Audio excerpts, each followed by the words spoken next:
Assalamualaikum warahmatullahi wabarakatuh. Nama saya Nur Jawza Syafiqah binti Jamalulai dari unit Bahasa Melayu 1. Dan hari ini saya akan melaksanakan tugasan yang bertajuk Sistem Keselarasan Huruf Vokal dalam Bahasa Melayu. Syarat prinsip keselarasan vokal. Prinsip keselarasan vokal dalam bahasa Melayu adalah salah satu aspek penting yang mempengaruhi pengucapan dan pembentukan kata. Syarat utama bagi keselarasan vokal ialah penggabungan dua huruf vokal yang membentuk suku kata. Dalam konteks ini, suku kata awal dengan huruf vokal yang terbuka perlu sepadan dengan huruf vokal pada suku kata akhir yang tertutup. Sistem keselarasan huruf vokal merupakan keselarasan dua huruf vokal yang membentuk dua suku kata pada kata dasar, iaitu pasangan antara dua huruf vokal pada suku kata awal dengan huruf vokal pada suku kata akhir tertutup. Hanya dua suku kata terakhir sahaja yang diambil kira bagi kata yang terdiri daripada tiga suku kata atau lebih. Pola ini menyenaraikan 18 gabungan vokal yang diterima dalam bahasa Melayu mengikut syarat sistem keselarasan huruf vokal.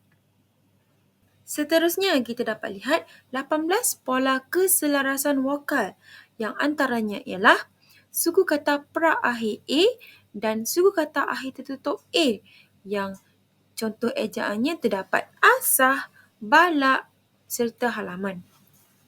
Yang kedua, kita dapat lihat suku kata pra-akhir A yang digabungkan dengan suku kata akhir tertutup I yang apabila contoh ejaannya ialah alih, balik, sumbangsih. Baik. Yang ketiga, kita ada suku kata pra-akhir A dan suku kata akhir tertutup U yang contoh ejaannya ialah asuh, datuk dan lembayung. Ada lagi ipepet dan suku kata akhir tertutup A yang contoh ejaannya ialah emas, kelam dan tembelang. Kita juga ada ipepet dan digabungkan dengan suku kata akhir tertutup I yang di mana akan menjadi lebih, betik dan sembelih. Dan kita dapat lihat ada sehingga 18 pola keselarasan vokal ini.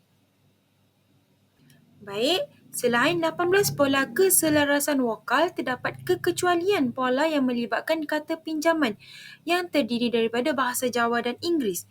Yang pertama, kita dapat lihat A dan I taling yang apabila bahasa Jawanya ialah aneh, awet. Tetap bahasa Inggerisnya pula panel dan kabel.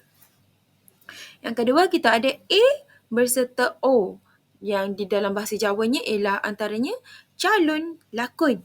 Tetapi di bahasa Inggeris, atom dan faktur.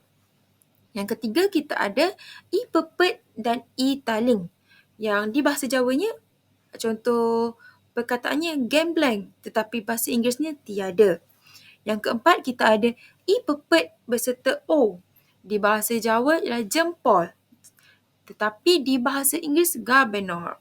Dan ada banyak lagi contoh pola vokal bahasa Jawa dan bahasa Inggeris lain yang boleh kita rujuk di sini. Walau bagaimanapun, terdapat 8 perubahan pada keselarasan vokal yang disebabkan peraturan ejaan Rumi baharu yang mempengaruhi beberapa ejaan Rumi yang lama. Pertama, kita dapat lihat pola lama ialah A berserta I yang perkataannya alih. Tetapi pola baharu ia bertukar menjadi A dan I yang perkataannya ialah alih. Yang kedua, kita ada pola lama A berserta O. Perkataannya ialah batok. Tetapi pada perkataan baru, dia bertukar menjadi A dan U yang berubah menjadi batu. Dan kita juga ada pola lama I berserta I. Perkataannya ialah serem. Tetapi pada pola baharu ia bertukar menjadi A dan I dan A yang perkataannya juga berubah menjadi seram. Begitulah juga yang lainnya.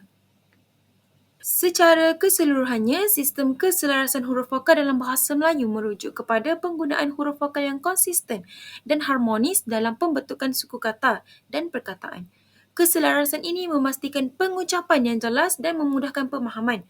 Selain itu, keselarasan huruf vokal juga berperanan dalam penekanan suku kata dan pengulangan bunyi yang mempengaruhi intonasi dan ritma dalam bahasa Melayu. Penggunaan huruf vokal yang tepat dalam konteks morfologi dan sintaksis penting untuk menghasilkan ayat yang gramatikal dan mudah difahami. Ini adalah beberapa sumber rujukan yang telah saya gunakan sepanjang saya melaksanakan tugasan ini. Itu sahaja daripada saya. Sekian, terima kasih.